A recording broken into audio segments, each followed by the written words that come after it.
আসসালামু আলাইকুম। জি বলেন। আপনি জানেন বাংলাদেশে আদমশুমারি শুরু হয়েছে, তো আপনার পরিবারের সদস্য সংখ্যা কয়জন সেটা আমরা গণনা করতে এসেছি। জি বলেন। জি, আপনার নামটা? দিনমজুর। না মানে আপনার পেশা না, আপনার নাম। আমার নামই দিনমজুর। আপনি কি বিবাহিত? জি। কয় বছর হচ্ছে বিয়ে করেছেন? 1 বছর। আপনার কি বাচ্চা আছে? জি 2 জন। মানে আমি 2 বিয়ে করেছি। ও আচ্ছা। আপনার স্ত্রীর নাম? ছোটজন না বড়জন? বড়জন? কেয়ামত।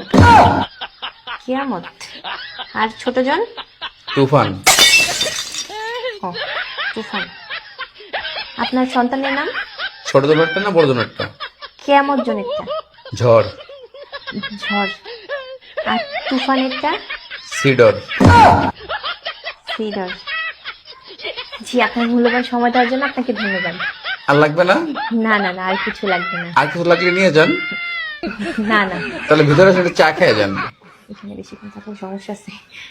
না না না, আর কিছুই লাগবে না। আপনাকে অসংখ্য ধন্যবাদ। ভালো।